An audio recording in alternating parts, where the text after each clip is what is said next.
7 habits no one sees from Korean farmers to keep a lean body past. 70. Marcus woke at 6:42 a.m., 2 minutes before his alarm. His phone glowed on the nightstand. 47% battery, 14 unread emails, 3 calendar reminders about meetings he couldn't remember scheduling. He'd slept 7 hours and 16 minutes, according to the sleep tracker on his wrist. So why did his body feel like it had been awake all night? He pushed himself upright, joints stiff, shoulders already tense. The bedroom mirror caught him as he stood, 38 years old, software project manager, 15 pounds heavier than last year, 25 heavier than 5 years ago. His doctor had used the word pre-diabetic at his last checkup. His trainer had suggested more cardio. His wife had gently mentioned that maybe he should eat less at dinner. Marcus had tried. God, he had tried. He'd counted calories for 3 months, lost 8 pounds, then gained back 12. He'd joined a CrossFit gym, injured his shoulder, quit after 6 weeks. He'd done keto, paleo, intermittent fasting. Each one worked for a while, then stopped working, or he stopped working at it. The failure felt personal, like his body had a will separate from his own, determined to betray him. By 8:15 a.m., he was at his desk in the open-plan office, artificial light humming overhead, the smell of burnt coffee mixing with someone's microwaved breakfast burrito. His calendar showed back-to-back meetings until 5 p.m. He opened his drawer and pulled out a protein bar, 220 calories, healthy, according to the wrapper, and ate it without tasting, eyes on his screen. At lunch, he scrolled through his phone in the cafeteria. A documentary thumbnail caught his attention. The Blue Zone Farmers. How Koreans Stay Lean. Past 70. He almost swiped past it. Another wellness trend, another promise. But something about the image stopped him. An old man squatting easily in a vegetable garden, no strain on his face, no belly hanging over his belt. Marcus pressed play. The documentary opened on a rural village outside Damyang, South Korea. Dawn light spilling over rice paddies. An elderly woman, 74, the caption said, walking barefoot through her garden, bending, reaching, moving with a fluidity that seemed impossible. No gym, no meal plan app, just life.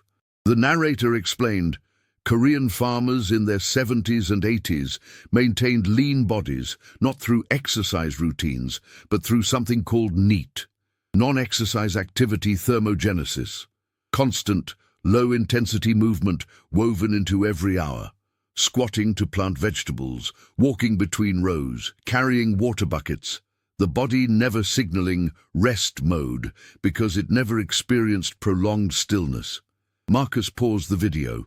He thought about his own day, sitting in his car for 40 minutes, sitting at his desk for 8 hours, sitting on the couch after dinner, standing only to walk from one chair to another. The documentary continued. A 72-year-old farmer named Mr. Kim was interviewed in his kitchen. On the counter sat a clay pot, its lid slightly ajar, the smell of fermentation drifting into the frame. Kimchi. Not the store-bought kind Marcus occasionally saw at Whole Foods, but homemade, fermented for weeks, alive with bacteria that, according to the voiceover, could reshape the gut microbiome, regulate hunger hormones, and reduce inflammation. Mr. Kim ate rice at every meal, white rice. No fear, no guilt, but his portions were small, served in a bowl the size of Marcus's cupped hands, always paired with fermented vegetables and miso-based soups. He squatted deeply while weeding, his knees bending fully, his body weight distributed through muscles that chairs had long ago made dormant in people like Marcus. The camera followed Mr. Kim through his day.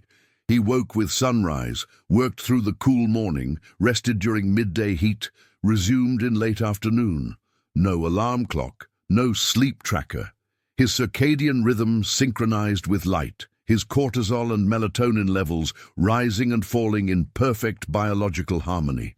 Marcus finished the documentary in the bathroom stall during his 2 p.m. meeting. When he returned to his desk, something had shifted. Not hope, exactly. More like curiosity. What if the problem wasn't his willpower? What if the problem was the life he'd built around himself? The chair, the car, the processed food, the artificial light, the screens at midnight? That evening, driving home in rush-hour traffic, Marcus found himself thinking about the clay pot in Mr. Kim's kitchen. The way it sat there, patient and alive, transforming cabbage into something his body could recognize as fuel. He thought about his own kitchen. Freezer meals, protein shakes, snack bars in neat rows. Convenient, efficient, dead. At a red light, he Googled Korean fermentation pot near me. Nothing. He tried how to make kimchi. A dozen videos appeared, most of them by young Korean Americans in modern kitchens, explaining the process their grandmothers had taught them. His wife, Jen, was already home when he arrived. She glanced at him, noted the distraction in his eyes. "You okay? I watched this documentary today about Korean farmers, how they stay lean in their 70s. She smiled, cautious. Marcus had announced many new plans over the years. Yeah? They don't go to the gym. They just move all day, and they ferment their food, and they squat instead of sitting, and they eat rice without gaining weight. So you're going to become a Korean farmer." It was a gentle tease, but Marcus heard the subtext. "Here we go again. Another thing you'll try for 2 weeks." "I don't know. Maybe I just try some of it. See what happens." Jen nodded, non-committal. She'd heard this before. That night, Marcus lay in bed, phone glowing in the dark, scrolling through fermentation tutorials. His body felt heavy against the mattress, familiar and foreign at once. Somewhere in rural Korea, Mr. Kim was probably already asleep, his day synchronized with the sun, his body resting because it had actually moved. Marcus set his phone on the nightstand and stared at the ceiling. 7 hours of sleep ahead. But would it feel like rest? Or would he wake again at 6:42 a.m., exhausted before the day even began? The question hung in the dark, unanswered. If you've ever felt tired even after a full night of sleep, or frustrated with diets that don't last, tell us in the comments which part of this story feels familiar, and stay with us for the next chapters. 3 days later, Marcus stood in the Korean grocery store in the strip mall on Riverside Boulevard, staring at a wall of fermentation crocks. Small ones, large ones, ceramic with intricate blue patterns, plain brown earthenware. A young woman in her 20s, stocking shelves, noticed his confusion. "First time making kimchi? That obvious?" She smiled. "The look on your face. My mom had the same expression when she first learned from my grandmother. You want the smaller one. 2-liter. Brown ceramic. It breathes better." Marcus picked it up. Heavier than he expected. Rough texture. The clerk walked him through the basics. Napa cabbage, Korean red pepper flakes, fish sauce, garlic, ginger, salt, thyme. "How long does it take?" "Depends. 3 days minimum for fresh taste. 2 weeks for deeper flavor. Some people ferment for months. My grandma in Jeonju used to keep pots in the ground outside, aging for a year." "A year?" "Patience is part of the process. You're not just making food. You're making an environment for bacteria to do their work." Marcus drove home with the empty crock in a box on the passenger seat. That night, he followed a YouTube tutorial, chopping cabbage at the kitchen counter while Jen watched from the couch. "You're really doing this." "I'm really doing this." It took 2 hours. His hands smelled like garlic and fish sauce. The cabbage sat in the crock, packed tight, brine rising to the surface. He placed the lid on top, not sealed, the clerk had said. The gases need to escape, and set it in the corner of the counter. "Now what?" Jen asked. "Now we wait." The next morning, Marcus woke at 6:30 a.m., still tired. But he made himself get out of bed immediately, instead of scrolling his phone for 15 minutes. He walked to the kitchen. The kimchi pot sat there, silent, working. He pressed his palm against the ceramic, still cool. Nothing had changed, but something was happening inside, invisible, patient, biological. At work, his friend Dave noticed him standing at his desk instead of sitting. "You okay, man?" just trying to move more. They have treadmill desks downstairs if you want to be one of those people. Marcus ignored the jab. He'd read about NEAT the night before, how Korean farmers burned hundreds of extra calories daily, not through workouts, but through fidgeting, shifting weight, standing, squatting. Every small movement accumulated. He started taking the stairs, standing during phone calls, walking laps around the office between meetings. His Fitbit buzzed, 8,000 steps by 2 p.m. Usually he hit that number by 6 p.m., if at all. But the real test came that evening. Marcus tried squatting. He'd watched videos of Korean farmers dropping into deep squats to rest, their heels flat on the ground, knees fully bent, backs straight. It looked easy, natural. Marcus tried in the living room. His heels lifted off the floor. His knees screamed. He lost balance and fell backward onto his hands. Jen laughed, not cruel, just surprised. "What are you doing?" "Squatting. Apparently it's how people used to rest before chairs. You look like a baby giraffe." He tried again, made it halfway down before his ankles gave out. "Okay, maybe I need to work up to that one." But he didn't feel defeated. For the first time in years, he felt engaged. Like his body was a puzzle he could solve, not an enemy he had to beat into submission. By Friday, the kimchi had been fermenting for 4 days. Marcus opened the lid. The smell hit him, pungent, sour, alive. He scooped a small amount onto a spoon and tasted it, sharp, complex, completely different from anything he'd eaten in months. That night, he served himself dinner, a small bowl of white rice. He'd bought a Korean rice cooker at the store, steamed broccoli, grilled chicken, and a side of his homemade kimchi. The bowl was smaller than his usual plate. He felt self-conscious, like he wasn't eating enough. But he ate slowly, chewed deliberately, put his fork down between bites. And halfway through the meal, something strange happened. He felt full, not stuffed, not deprived, just satisfied. "That's it?" Jen asked, glancing at his bowl. "That's it? You're not still hungry?" He checked. Stomach, brain, mouth. No, he wasn't. "I think I'm good." She looked at him like he'd grown a second head. Later, lying in bed, Marcus thought about the clay pot on the counter. The cabbage inside had been transformed, not by force or speed, but by time and the right conditions. He wondered if his body worked the same way, if change didn't require willpower or suffering, but just the right environment, the right rhythm. His phone buzzed, a text from Dave. "Bro, you've been weird this week. You sick?" Marcus typed back, "Just trying something new." "Another diet? You know those don't work for you, right?" Marcus stared at the message. Dave wasn't wrong. Every diet had failed. But this didn't feel like a diet. It felt like something else, something slower. Something that didn't ask him to fight his body, but to listen to it. He didn't respond, just set the phone down and closed his eyes. In the kitchen, the kimchi pot sat in the dark, bacteria breaking down fibers, creating compounds his body would recognize as fuel, patient, inevitable, alive. 2 weeks in, Marcus's body started whispering back. He woke one Tuesday morning at 6:20 a.m., 10 minutes before his alarm. Not jolting awake in panic, but drifting upward naturally, like his brain had decided on its own that sleep was finished. He lay there for a moment, testing his energy. Not great, but not the usual cement-limbed exhaustion either. Something lighter. His jeans felt different when he pulled them on. Not loose exactly, just less tight around the waist. He didn't trust it, didn't step on the scale. Scales had betrayed him too many times before. At work, Dave noticed him eating lunch at his desk.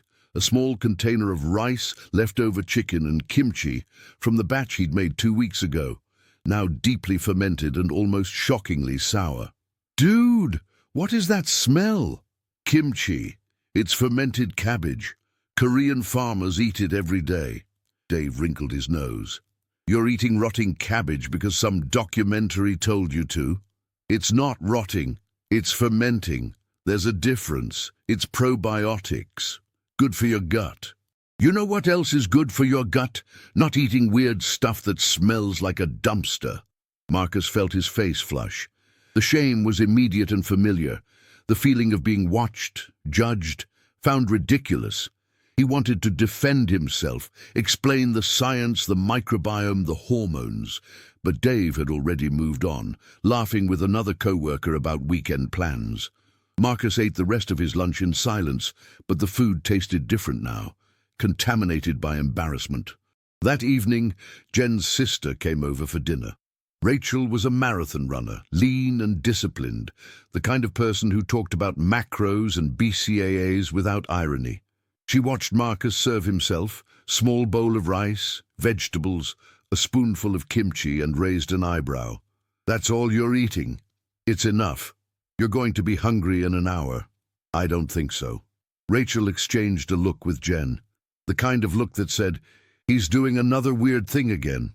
"So what's the plan this time?" Rachel asked, not unkindly, just curious, just assuming there was a plan, and that it would fail like the others.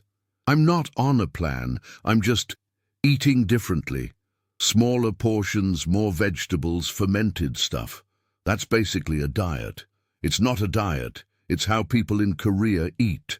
They stay lean into their 70s without counting calories or going to the gym."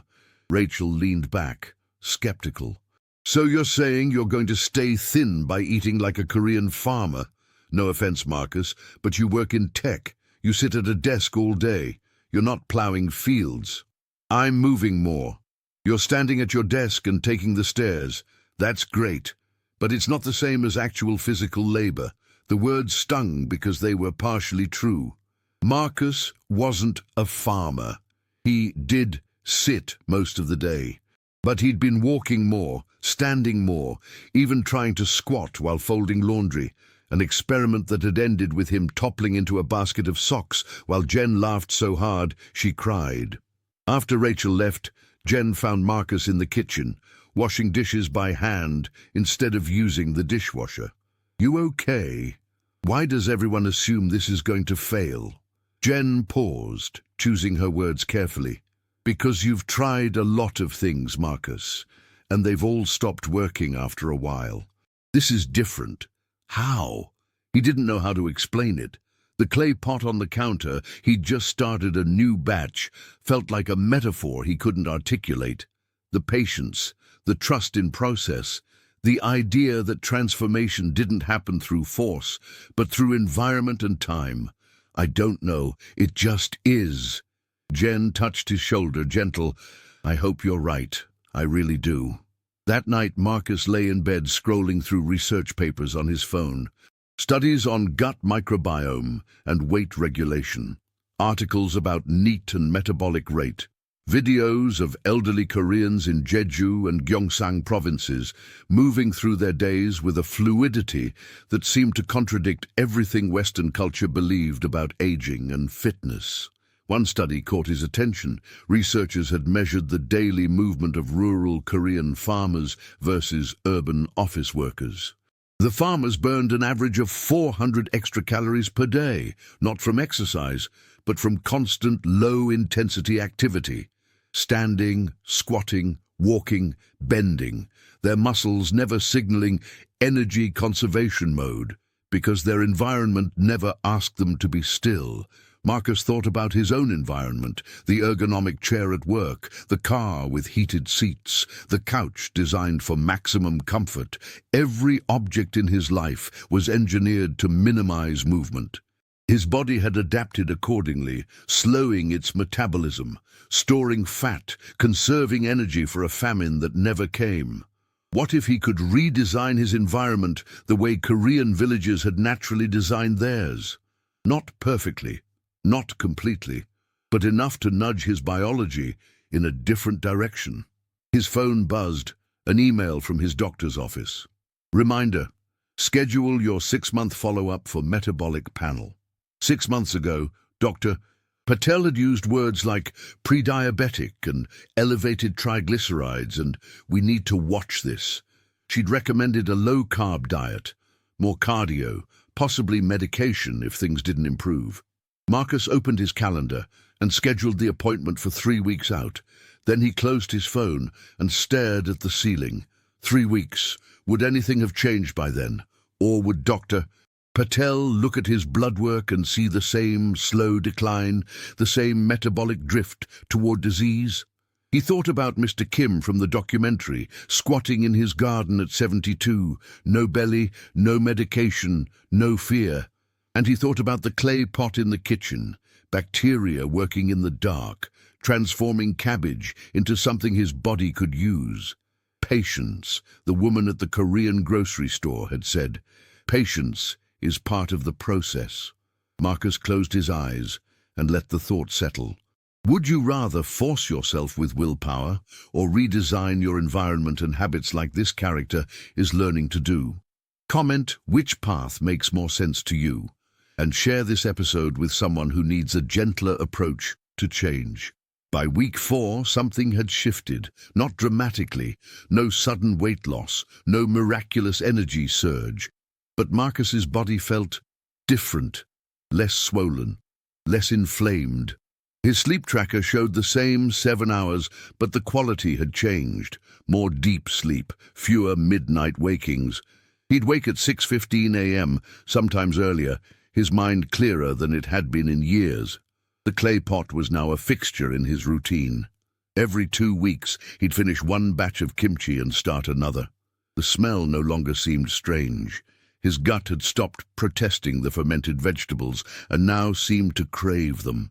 Meals without kimchi felt incomplete, like missing a necessary ingredient. He'd also gotten better at squatting.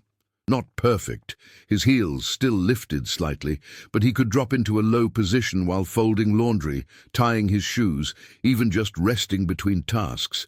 His knees had stopped screaming, his hips had started to remember their full range of motion, and the movement, the constant, fidgety, small-scale movement, had become automatic. He stood during calls, walked while thinking, took the long route to the bathroom, got up from his desk every 30 minutes to refill his water bottle, even when it wasn't empty. His Fitbit now routinely hit 12,000 steps without a single workout. Then the crisis hit. It was a Thursday afternoon when his boss, Sarah, called an emergency meeting. A client project had gone sideways, missed deadlines, scope creep, mounting frustration. The team needed to pull long hours for the next 2 weeks. Late nights, weekend work, all hands on deck. "I know this isn't ideal," Sarah said, scanning the room, "but this is make or break for the account. We need everyone operating at 100%. Marcus felt his stomach drop. The routine he'd built over the past month, the early bedtimes, the regular meals, the movement breaks, was about to be obliterated. That night he stayed at the office until 10 p.m. No dinner, just vending machine crackers and coffee. By the time he got home, Jen was already asleep. He microwaved leftovers, ate standing at the counter, scrolled his phone while chewing. The kimchi sat in the fridge, untouched. Friday was worse. Lunch at his desk, back-to-back crisis meetings, his shoulders tight as steel cables. He forgot to stand, forgot to walk, sat for 6 hours straight, his body sliding into the old posture, the old stillness. By Saturday morning, his pants felt tight again. The puffiness had returned to his face. His sleep tracker showed fragmented rest, light sleep, multiple wakings, cortisol spiking at 3 a.m. Dave texted him, "Weekend work? This job is killing you, man." Marcus stared at the message. Dave was right. But what choice did he have? Quit. Find another job that would demand the same sacrifice. The whole system was built this way.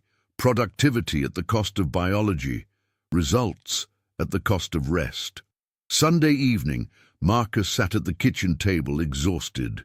The kimchi pot sat on the counter, the lid slightly ajar. He hadn't made a new batch, hadn't even eaten from the current one in 3 days. The apartment felt cluttered, chaotic, the opposite of the calm, minimal Korean homes he'd seen in documentaries. Jen sat down across from him. "You're doing it again." "Doing what?" "Letting work swallow you whole." "I don't have a choice. The project is falling apart. If I don't pull my weight, you'll lose your job, or you'll just feel guilty." The question hung in the air, sharp and uncomfortable. Marcus didn't answer. He thought about Mr. Kim, the farmer from the documentary, whose day was structured by the sun, not by email, who worked hard but also rested hard, whose rhythm was dictated by biology, not by a manager's panic. I don't know how to live like that and still keep my job. Jen nodded, understanding. Maybe you can't. Maybe no one can in this culture. But you were doing something different for a month. You were sleeping better, moving more. You seemed lighter, not just physically, emotionally. And now it's all falling apart. Only if you let it. That night, Marcus stood in front of the kimchi pot. He lifted the lid. The smell hit him. Sour, alive, complex. He pulled out a small bowl, served himself rice from the cooker, added leftover chicken, and a generous spoonful of fermented cabbage. He ate slowly, deliberately. No phone, no TV, just the food, the quiet, the act of chewing. And as he ate, he realized something. The crisis wasn't the long hours. The crisis was believing he had no agency in how he responded to them. He couldn't control his boss's demands, but he could control whether he ate standing at the counter or sitting at the table. He could control whether he slept at midnight or 10 p.m., even if it meant waking up earlier. He could control whether he took 5 minutes every hour to stand and stretch, or whether he surrendered entirely to the chair. The Korean farmers didn't have perfect lives. They worked hard, brutally hard, in fact. But their labor was woven into a rhythm that respected their biology. They moved, then rested, worked at dawn, paused at midday, ate simply but completely, slept when the sun set. Marcus couldn't replicate that world, but he could borrow pieces of it, small pieces, pieces that fit into the cracks of his modern life. The next morning, Monday, Marcus woke at 5:45 a.m. earlier than usual. He made tea, green tea, Korean style, nothing added, and sat at the kitchen table while the house was still dark. He ate a small breakfast, rice, miso soup, kimchi. The meal took 15 minutes. He didn't rush. At the office by 7 a.m. before anyone else arrived. He worked for 2 hours, then stood and walked 2 laps around the building. Back to work. Stood during a 10 a.m. call. Walked again at noon. Ate his lunch, packed the night before, away from his desk in the courtyard, even though it was cold. By 3 p.m., he'd accomplished more than he had in 8 hours the previous Friday. Dave noticed him standing at his desk during a 4 p.m. meeting. You're still doing that standing thing? Yeah? Even during crunch time? Especially during crunch time. Dave shook his head, half amused, half skeptical. But Marcus noticed something. Dave looked exhausted, puffy, shoulders hunched, the way Marcus had looked a month ago. That night, Marcus came home at 7 p.m., earlier than the past week, though still later than he wanted. Jen was cooking dinner. She glanced at him, cautious, checking his energy. How was it? Better. I'm figuring something out. Yeah? I think the farmers aren't just moving all day because they have to. They're moving because it's the only way to sustain that kind of life. If they sat still, their bodies would give out. The movement isn't extra. It's structural. Jen smiled, the first real smile she'd given him in days. So you're not giving up? No, I'm just adapting. He walked to the counter and lifted the lid on the kimchi pot. The batch inside was nearly finished. He'd need to make a new one soon. The thought filled him with something unexpected. Anticipation. Not burden, not another task. Just a quiet ritual he'd come to look forward to. The cabbage transforming in the dark. Patient, inevitable, alive. 3 weeks later, Marcus sat in Dr. Patel's office, waiting for his blood work results. The fluorescent lights hummed overhead. The smell of antiseptic and anxiety hung in the air. He'd been here 6 months ago, listening to words like pre-diabetic and metabolic syndrome and we need to intervene. He hadn't told Jen how nervous he was about this appointment. Hadn't admitted even to himself how much he'd invested in the idea that 2 months of small changes, kimchi, squats, walking, smaller portions, could actually shift the biology that had been declining for years. Dr. Patel walked in, tablet in hand, her expression neutral. "So, let's see where we are." She pulled up the numbers. Marcus held his breath. "Your fasting glucose is down from 112 to 98. That's back in normal range. Triglycerides dropped from 185 to 142. Still a bit high, but significant improvement. A1C went from 5.9 to 5.6. You're no longer pre-diabetic." Marcus exhaled, the relief so physical he felt lightheaded. "And your weight?" "Down 11 pounds. Dr. Patel looked at him, genuinely curious now. "What did you do?" He almost laughed. What had he done? Nothing extreme, nothing that resembled the diets and boot camps he'd tried before. "I've been eating like a Korean farmer." Dr. Patel raised an eyebrow. "Come again?" "Small portions. Fermented vegetables, rice at every meal, moving constantly throughout the day, squatting instead of sitting, going to bed earlier, eating slowly. That's it." She leaned back in her chair, processing. "No calorie counting? No? No gym membership? No. No supplements or meal replacement shakes? Just food and movement and rhythm." Dr. Patel smiled, a small, knowing smile. "You know what you did, right?" "What?" "You changed your environment. You stopped trying to fight your metabolism with willpower and started designing your life around your biology." The words hit Marcus like a key turning in a lock. Designing his life around his biology. That night, he couldn't stop thinking about it. He sat at the kitchen table with the clay kimchi pot in front of him, almost empty now, the last batch nearly finished. He stared at it, this simple ceramic vessel that had become the center of something he was only beginning to understand. The pot didn't do anything, it just created conditions. The right temperature, the right darkness, the right airflow, and the bacteria did the rest. The cabbage didn't choose to ferment. It simply responded to its environment. His body worked the same way. For years, Marcus had believed the problem was him. His weakness, his lack of discipline, his inability to stick with things. But the problem had never been him. The problem was the environment he'd built.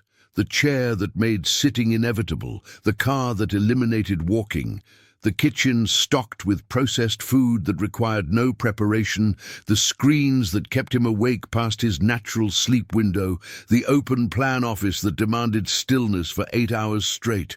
Every object in his modern life had been designed to make him comfortable, and comfort, it turned out, was metabolic poison. Korean farmers weren't thin because they were disciplined. They were thin because their environment demanded movement. Their homes required squatting, bending, standing. Their kitchens required preparation time. Their work required constant low-intensity activity. Their villages had no artificial light, so their bodies fell asleep when the sun set. Their food required fermentation, which meant planning, patience, and gut bacteria that regulated hunger hormones automatically. They didn't resist their environment. They lived in an environment that kept them metabolically healthy by default. Marcus thought about the past 2 months. Every small change he'd made, the clay pot, the smaller rice bowl, the standing desk, the stairs instead of the elevator, the morning walks, the squats while folding laundry, hadn't required willpower. They'd required redesign. Once the kimchi was in the pot, it fermented automatically.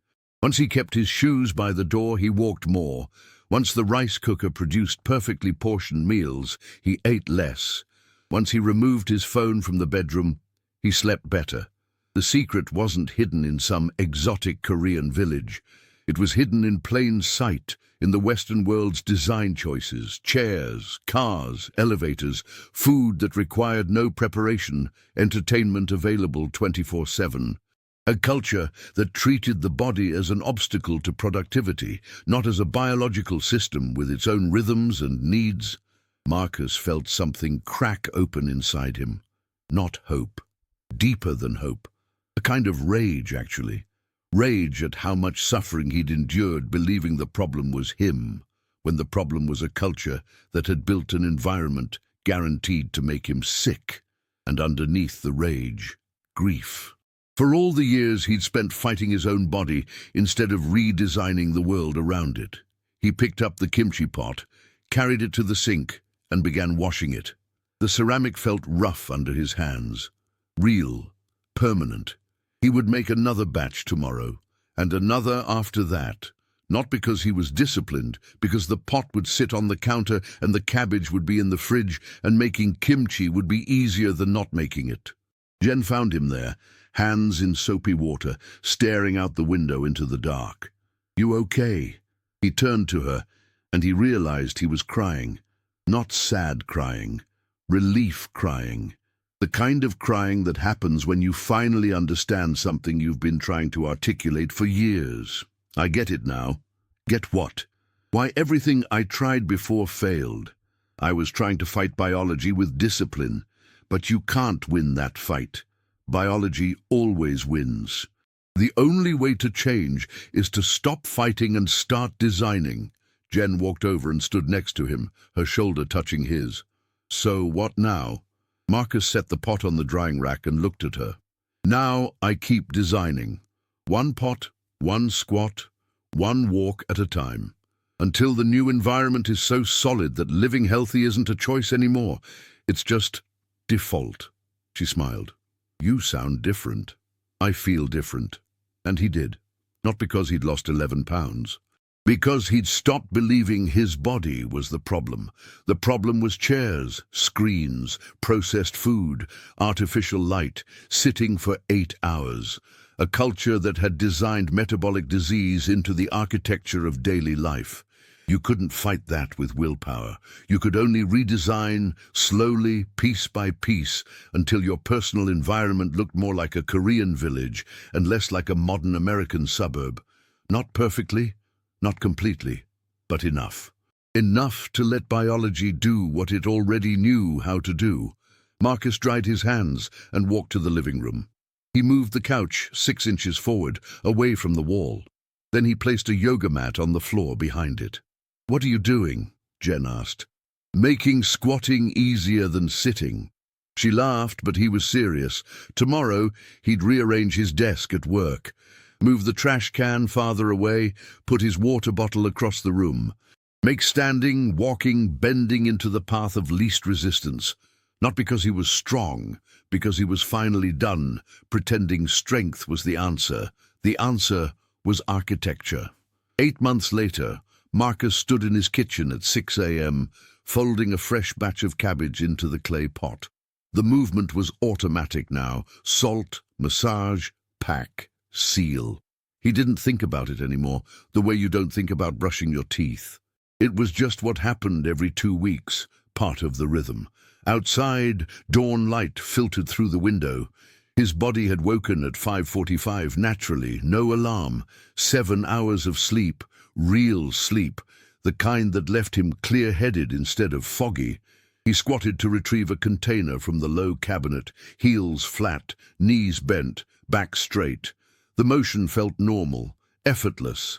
He'd stopped using chairs when he could avoid them. At home, he sat on cushions on the floor. At work, he'd requested a standing desk with a low stool for occasional resting squats. His co-workers had stopped commenting. He was just the guy who doesn't sit much. Jen walked into the kitchen, hair messy, eyes soft with sleep. "You're up early." "Couldn't sleep past 6 anymore if I tried." She poured herself tea. They kept Korean green tea now, a box always on the counter, and sat at the table. "Rachel's coming over tonight. You ready for the interrogation?" Marcus smiled. Rachel. The marathon-running sister who'd questioned his Korean farmer phase 8 months ago. The dinner where she'd implied he was delusional for thinking he could stay healthy without a structured workout plan. "Let her interrogate. I have lab results." Jen laughed, but it was true. Dr. Patel's latest numbers: glucose at 92, triglycerides at 118, A1C at 5.3. Weight down 23 pounds total, not from calorie restriction, from architecture. At work, Marcus's routine had become unshakable. Not because he was disciplined, but because he'd made movement the path of least resistance. His water bottle lived across the office, forcing him to walk every hour. his phone charged in a drawer during focus time, his lunch, packed every morning, rice and vegetables and kimchi, sat in a small thermal container on his desk, eliminating the need to choose what to eat. Dave had stopped teasing him. In fact, Dave had started asking questions. "So, you still doing that fermented cabbage thing? Every day? And you actually like it?" "I actually like it." Dave shifted in his chair, uncomfortable. "My doctor said my cholesterol's high. Wants me on statins." Marcus looked at him, puffy face, tight shirt, the exhaustion visible in his eyes. "You remember when you asked if I was sick?" "Yeah, I was. I just didn't know it. I was living in an environment that was slowly making me sick. And I kept thinking I could force my way out of it with willpower. But willpower only works for a little while. Environment works forever." Dave nodded, silent. Then, "Can you send me that documentary?" That evening, Rachel came over for dinner. She'd lost her skeptical edge, replaced with something closer to curiosity. Marcus noticed her watching him as he moved through the kitchen, squatting to retrieve plates, standing to stir soup, walking back and forth without apparent effort.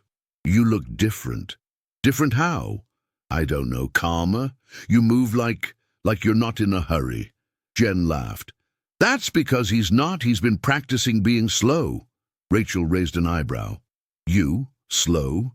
The guy who used to answer emails at 11 p.m.?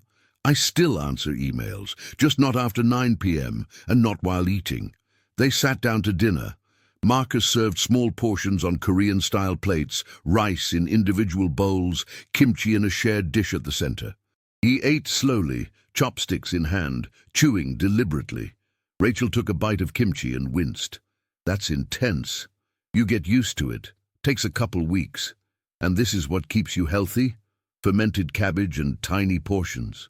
Marcus set down his chopsticks. "It's not the cabbage. The cabbage is just part of the environment. It's the pot on the counter that reminds me to prepare food. It's the small plates that make small portions normal. It's the squatting, the walking, the standing. It's going to bed at 9:30 because there's no TV in the bedroom. It's eating without screens. It's 100 small choices that stop being choices because they're just how the space is organized." Rachel was quiet for a moment. Then, "So you're saying the problem isn't that we lack discipline, it's that we're living in spaces that make us sick by default." "Exactly. That's kind of depressing. It's liberating, because it means you don't have to be strong. You just have to rearrange your furniture." Later, after Rachel left, Jen found Marcus on the living room floor, doing a light stretching routine he'd developed. Half yoga, half functional movement, all borrowed from videos of elderly Koreans preparing for their day. She was impressed. She won't admit it, but she was. She asked me to send her the documentary. "You're becoming a cult leader." Marcus laughed. But he knew what Jen meant. People at work had started noticing. The weight loss, yes. But more than that, the energy, the steadiness, the absence of the frantic caffeinated edge that used to define him. His boss, Sarah, had pulled him aside last week. "Whatever you're doing, keep doing it. You're the calmest person on the team during crunch time now." He hadn't told her about the kimchi pot, or the squats, or the fact that he walked laps around the parking lot during stressful calls. He just said, "I'm sleeping better," which was true, but it was also incomplete. He was sleeping better because he'd redesigned his bedroom. He was calmer because he'd redesigned his workspace. He was healthier because he'd stopped trying to override his biology and started building an environment that supported it. That night, lying in bed, no phone, no screens, just the dark and Jen's breathing beside him, Marcus thought about the farmer from the documentary, Mr. Kim, squatting in his garden at 72. He wondered if Mr. Kim had ever struggled the way Marcus had, or if he'd simply grown up in a world where the right choices were built into the landscape. It didn't matter. Marcus had been born into a different world, but he was slowly building a new one, piece by piece. A clay pot, a smaller bowl, a standing desk, a bedroom with blackout curtains and no glowing screens, A kitchen where preparing food was easier than ordering delivery. A body that moved not because it was forced to, but because the space invited movement. He reached over and touched the nightstand, where a small photo sat in a frame. It was from 2 months ago, a selfie he and Jen had taken on a weekend hike. He'd printed it and put it there as a reminder, not of how he looked, but of how he felt. Clear, present, alive in his own body for the first time in years. Tomorrow he'd wake at 5:45. He'd make tea. He'd fold cabbage into the clay pot, starting a new batch. He'd pack lunch. He'd walk to work. He'd stand during calls. He'd squat when folding laundry. He'd go to bed at 9:30. None of it would feel hard, because it wasn't built on willpower, it was built on architecture. And architecture, unlike discipline, didn't require strength. It only required patience. The kind of patience that turns cabbage into kimchi, that turns months into years, that turns small, invisible habits into a completely different life. Marcus closed his eyes. Somewhere in rural Korea, Mr. Kim was probably already asleep. And somewhere in this modern apartment, a clay pot sat on the counter, bacteria working in the dark, transforming something simple into something alive, patient, inevitable, eternal. If this story reminded you that real transformation comes from small habits repeated over time, not from overnight fixes, subscribe to the channel, tell us which country you watch from, and invite someone to start this journey with you in the next story.